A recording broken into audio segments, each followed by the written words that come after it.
Hello viewers, আসসালামু আলাইকুম। কেমন আছেন আপনারা? আশা করি অনেক ভালো আছেন। আমিও ভালো আছি। আজকে আপনাদের সামনে আরেকটা নতুন ভিডিও নিয়ে আসলাম। এই ভিডিওতে শেয়ার করব আমি বাড়ি যেয়ে কী করছি।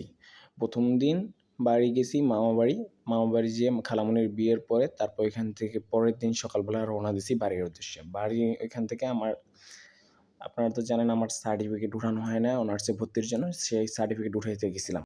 প্রিন্সিপালের ফোন দিছি, প্রিন্সিপাল বলে সার্টিফিকেট সোমবারের আগে দিতে পারবে না, কিন্তু আমার সার্টিফিকেট লাগবে হলে রবিবার। তার জন্য হুজুরের সাথে কথা বলার পরে মোড়গঞ্জ চলে গেছি। হুজুর আমার উপর একটু রাগ করছে। আমি হুজুরের রাগ ভাঙানোর পরে তারপরে হুজুরদের সাথে একটু নাস্তা পানি করলাম ও হুজুরদের সাথে একটু কথা বললাম। হুজুরের কাছ থেকে চাবি আনার পর ওইখান থেকে একটা মোটরসাইকেল নিছি। মোটরসাইকেল লেখার সোজা মাদ্রাসায় চলে আসছে। মাদ্রাসায় চলে আসার পরে হাই হুজুর ছিল, আমার তার নাম হলো হাই সিদ্দিকী। তার কাছ থেকে সার্টিফিকেট তোলার পরে তারপর বাসায় গেছি। বাসায় যাওয়ার পরে ওইখান থেকে আবার ফুফু বাড়ি চলে গেছি। সারা রাত্র ফুফু বাড়ি ছিলাম। ফুফু বাড়ির থেকে রওনা দিছি 8:30টার সময় বাড়ির উদ্দেশ্যে। বাড়ি আসার পরে একটু ঘোরাঘুরি করলাম, বাড়ির চারপাশের লোকজনের সাথে কথা বললাম।